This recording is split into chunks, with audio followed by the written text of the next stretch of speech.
नमस्कार विद्यार्थियों। आज हम अध्ययन कर रहे हैं कक्षा 12वीं हिंदी के काव्य भाग के दूसरे पाठ। ये कविता के रूप में है ये, और कविता का शीर्षक है पतंग।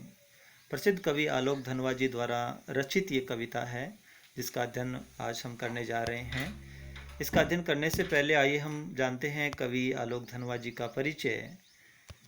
कौन है कवि आलोक धनवा जी? जन्म सन 1948 ईस्वी, मुंगेर, बिहार के अंदर हुआ। प्रमुख रचनाएं हैं इनकी। पहली कविता इनकी जनता का आदमी 1972 में प्रकाशित हुई। उसके बाद इन्होंने भागी हुई लड़कियां, प्रुनो की बेटियां से प्रसिद्धि प्राप्त की। एकमात्र काव्य संग्रह इनका दुनिया रोज बनती है। इनको प्रमुख सम्मान मिले: राहुल सम्मान, बिहार राष्ट्रभाषा परिषद का साहित्य सम्मान, बनारसी प्रसाद भोजपुरी सम्मान और पहल सम्मान। इसके अलावा हम जानकारी लेते हैं कि और इन्होंने क्या महत्वपूर्ण कार्य किए। काव्य संग्रह के अलावा पिछले 2 दशकों से देश के विभिन्न हिस्सों में सांस्कृतिक और सामाजिक कार्यकर्ता के रूप में सक्रिय रहे हैं। जमशेदपुर में अध्ययन मंडलियों का संचालन किया। रंगमंच साहित्य पर कई राष्ट्रीय संस्थानों के अंदर और विश्वविद्यालयों में अतिथि व्याख्याता के रूप में आपकी महत्वपूर्ण भागीदारी रही है। ये जो कविता है आलोक धनवा जी की, इसके अंदर क्या महत्वपूर्ण बातें हैं, जो मुख्य बातें इन्होंने बताई है, विशेष तौर से जहाँ कुछ संदेह होता है हम कोशिश करते हैं जानने की। हम 2018 के अंदर मैं खुद इनसे मिलकर आया था पटना, बिहार के अंदर। तो इस कविता से संबंधित कुछ शंकाएं थी, उनका निवारण उन्होंने खुद किया था, चाहे भाव के बारे में हो, शिल्प के बारे में हो या अर्थ के बारे में हो। उसको मैं आप सबके समक्ष भी रखूँगा। कविता पतंग जो है वो आलोक धनवा के एकमात्र काव्य संग्रह का हिस्सा है। ये एक लंबी कविता है जिसके तीसरे भाग को यहाँ पाठ्य पुस्तक में शामिल किया गया है। पतंग के बहाने इस कविता में सुलभ इच्छाओं और उमंगों का सुंदर चित्रण किया गया। पतंग तो एक बहाना है। बात किसके बारे में कहनी है? बात कहनी है बच्चों के बारे में। पतंग को तो बहाना बनाया गया है, पतंग तो एक सहारा लिया गया, एक माध्यम है, एक जरिया है बात को कहने का। और बच्चों की इच्छाओं और उमंगों का सुंदर चित्रण किया है। बाल क्रियाकलापों और प्रकृति में आए परिवर्तन को अभिव्यक्त करने के लिए सुंदर बिंबों का प्रयोग भी किया गया है। पतंग बच्चों की उमंगों का एक रंग बिरंगा सपना है। आसमान में उड़ती हुई पतंग ऊंचाइयों की वो सीमा है, वो हदें हैं कि बालमन जिसको छूना चाहता है और उसके पार जाना चाहता है। कविता धीरे धीरे बिंबों की एक ऐसी दुनिया में हमें ले जाती है जहाँ शरद ऋतु का चमकीला इशारा है, जहाँ तितलियों की रंगीन दुनिया भी है। दिशाओं को मृदंग की तरह बजाया जाता है, जहाँ छतों के खतरनाक किनारों से गिरने पर भी डर नहीं है और उस पर विजय पाते हुए बच्चे हैं, गिरकर संभलने वाले बच्चे हैं। पृथ्वी का हर कोना ऐसे लगता है जैसे खुद ब खुद उनके पास आ रहा हो। वे हर बार नई नई पतंगों को सबसे ऊंचा उड़ाने का हौसला लेते हैं। और 2 प्रतीक आए हैं, भादो और शरद। एक अंधेरे का और एक उजाले का प्रतीक है, और उनकी वो हमेशा प्रतीक्षा करते हैं बच्चे। और प्रकृति भी हमेशा बच्चों का साथ देती हुई दिखाई देती है। इस कविता के जो शिक्षण बिंदु है, महत्वपूर्ण बिंदु जिसको हम कह सकते हैं, ये परीक्षा की दृष्टि से बहुत ही महत्वपूर्ण है और इनको आप समझेंगे। 6 बिंदु रखे गए हैं। पहला है प्रकृति परिवर्तन के दृश्य का चित्रण है। प्रकृति के अंदर जो जो परिवर्तन होते हैं, चाहे ऋतुओं का परिवर्तन है, चाहे मौसम का परिवर्तन है, कवि ने यहाँ पर इस कविता के माध्यम से हमें समझाने का प्रयास किया है। दूसरी बात आती है बाल सुलभ क्रियाओं के चित्रण की, यानी बच्चे किस प्रकार सहजता से बहुत सारी क्रियाएं कर जाती है, चाहे वो दौड़ना है, चाहे पतंग उड़ाना है, चाहे वो हंसना खिलखिलाना है, चाहे वो गिरना है, कहीं से गिरकर संभल जाना है। ये बाल सुलभ क्रियाएं हैं। उनकी कोमलता है, चंचलता है, इन सब का वर्णन किया गया है। तीसरी बात जो है वो बाल मनोविज्ञान है, कि बच्चे को किस प्रकार हम समझें, उसके मन को कैसे समझें, ये इस कविता के अंदर प्रस्तुत किया गया, रखा गया है। अगली बात है बच्चों की कोमलता निडरता का भी चित्रण है। जैसा कि पहले बताया, किस प्रकार गिरकर संभल जाते हैं, वो हर चुनौती के समक्ष जाना चाहते हैं। बच्चों की जो कोमलता है, चाहे मन की कोमलता है, चाहे शरीर की कोमलता है, वो भी इस कविता के माध्यम से प्रस्तुत हुई है। पतंग बच्चों की कोमल भावनाओं का प्रतीक है, खुशियों का प्रतीक है, स्वतंत्रता का प्रतीक है। बच्चे स्वतंत्र रहना चाहते हैं, वैसे ही जैसे पतंग रहना चाहती है। आपने देखा होगा कि पतंग जैसे ही टूटती है डोर से, जब तक बंधी हुई है तो बंधन में है, नियंत्रण में है। और जैसे ही वह टूटती है तो पता नहीं कहाँ जाएगी, वह स्वच्छंद रहना चाहती है। उसी प्रकार बच्चा भी जब तक परिवार के नियंत्रण में है तो सहमा साख है, और जैसे ही वह उस नियंत्रण से हटता है तो वह स्वच्छंद होता है, और उस स्वच्छंद मन से वह चाहे जो करना चाहता है। अगली बात यहाँ पर है बिंब और प्रतीक। इस कविता से हम दो नई चीज़ें सीखेंगे, एक बिंब और एक प्रतीक। यहाँ बिंब वो है जो हमारी 5 ज्ञानेंद्रियां हैं हमारे शरीर की, आँख, कान, नाक, जीभ, त्वचा, इनसे जो कुछ हम महसूस करते हैं वो बिंब हैं। और साहित्य को पढ़ते समय अगर हमारे मन में इस तरह के विचार, इस तरह के भाव होते हैं, यानी अगर हमें पढ़ते समय कुछ दिखाई सा देने लगे तो दृश्य बिंब है, कुछ सुनाई सा देने लगे तो श्रव्य बिंब है, कुछ सूंघने का एहसास हो तो घ्राण बिंब है, कुछ स्वाद सा महसूस हो तो पढ़ते समय, तो वहाँ पर जो स्वाद बिंब हैं, और जहाँ हमें स्पर्श की अनुभूति हो तो वहाँ स्पर्श बिंब हैं। और यहाँ ये जो कविता है वो प्रतीकों को भी लिए हुए हैं। प्रतीक यानी उसी की तरह दिखाई देना, किसी की तरह दिखाई देना, उससे जुड़ा होना। जैसे यहाँ पर 2 प्रतीक खास तौर पर आए हैं। भादो, यहाँ भादो अंधेरे का प्रतीक है, क्योंकि भादो के महीने में अक्सर अंधेरी रातें होती है, तो वहाँ अंधेरे का प्रतीक के लिए हमने भादो शब्द का प्रयोग कर लिया।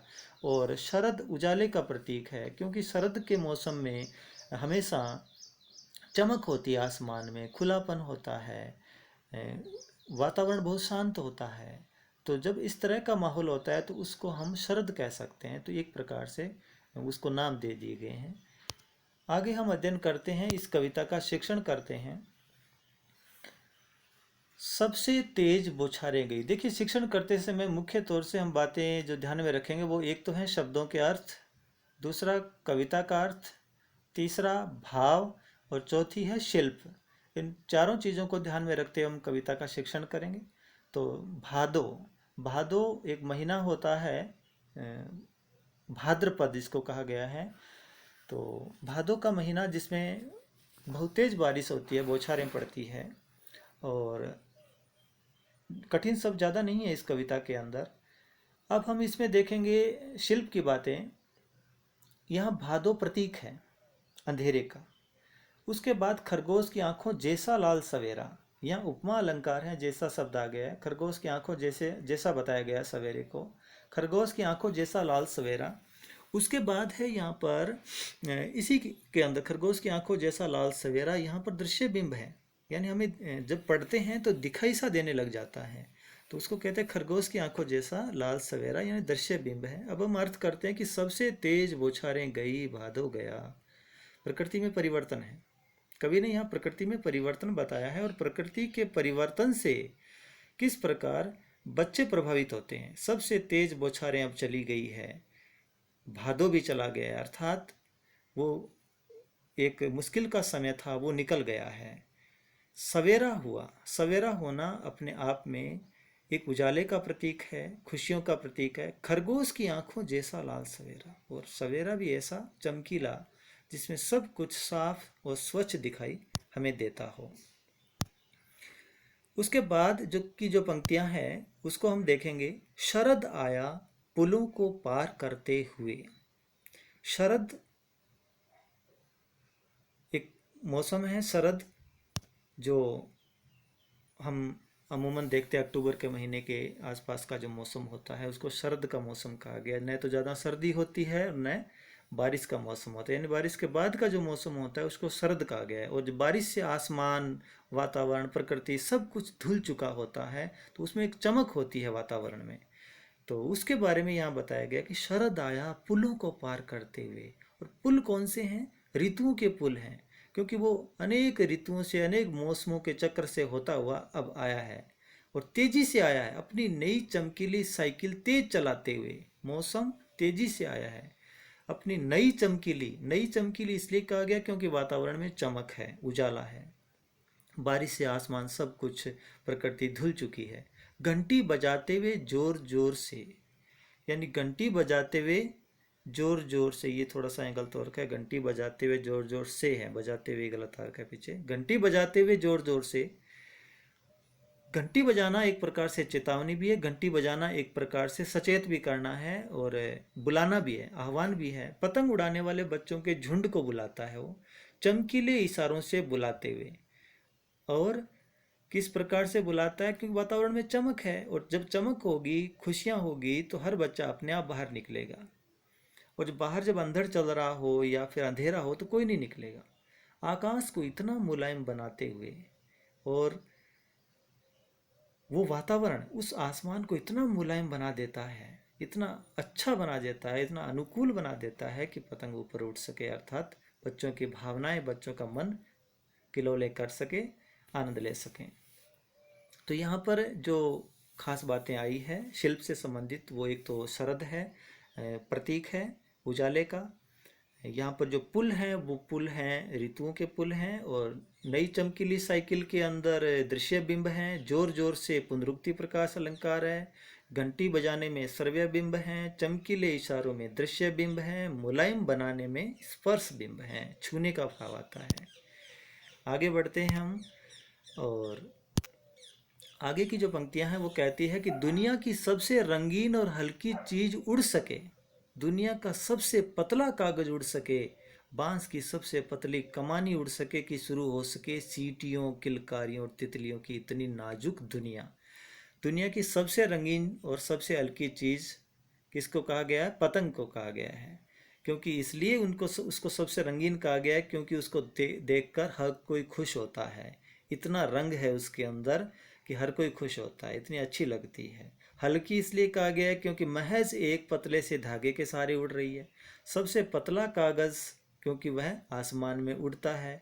बांस की पतली कमानी के सहारे उड़ रहा है, बाकी कोई बांस की कमानी के सहारे नहीं उड़ सकता। और शुरू हो सके सीटियों, किलकारियों और तितलियों की नाजुक दुनिया, अर्थात बच्चों की बाल जो मन है, उस बाल मन को किस प्रकार यहाँ पर रखा गया है कि बच्चे किस प्रकार अपने मन के उद्गारों को व्यक्त करते हैं जब वो आसमान के अंदर रंग बिरंगी पतंगों को उड़ते हुए देखते हैं।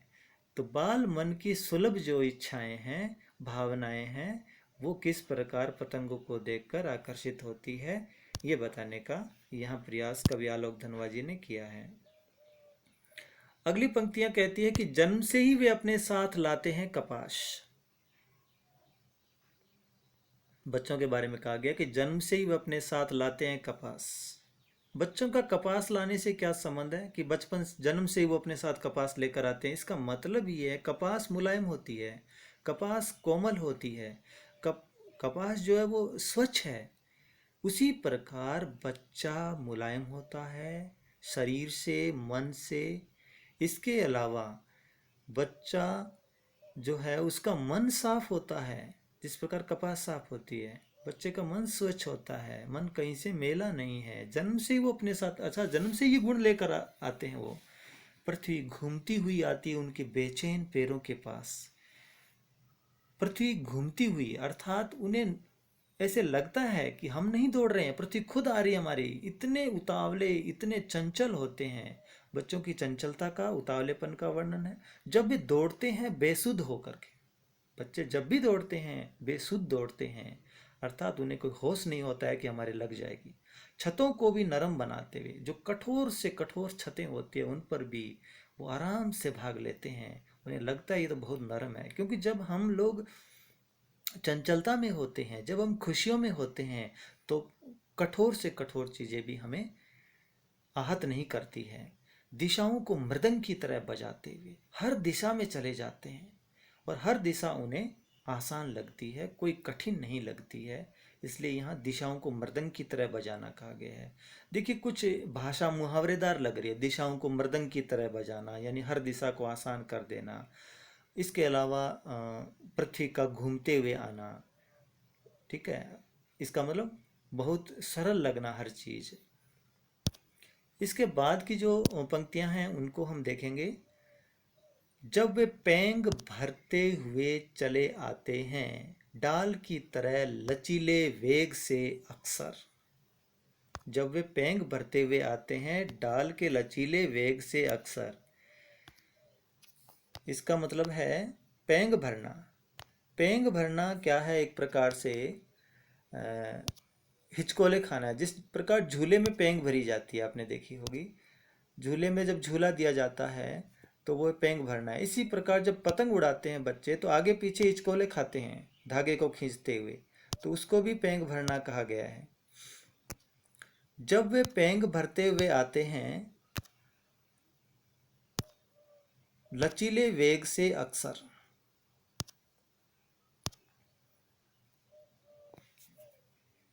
जिस तरह डाल का लचीला वेग होता है वैसे वो जब चले आते हैं छतों के खतरनाक किनारों तक, अर्थात धागे को खींचते खींचते जब पतंग ऊंची और उठने लगती है, जब धागे को खींचते हैं तो खींचते खींचते जब पीछे जाते हैं, वो इसको पेंग भरना कहते हैं। दोनों हाथों से जब धागे को खींचते खींचते इस तरीके से खींचते हुए आते हैं तो छत के खतरनाक किनारे तक पहुंच जाते हैं। और उस वक्त उनको क्या लगता है, कौन बचाता है उनको? वो शरीर का रोमांचित संगीत, यानी खुशियां। उनको लगता है कि उनका मन पूरा का पूरा ऊंचाई पर उठी हुई उस पतंग की तरफ चला जाता है और उनको ध्यान ही नहीं रहता है कि मैं छत की मुंडेर पर खड़ा हुआ हूँ, किनारे पर खड़ा हुआ हूँ।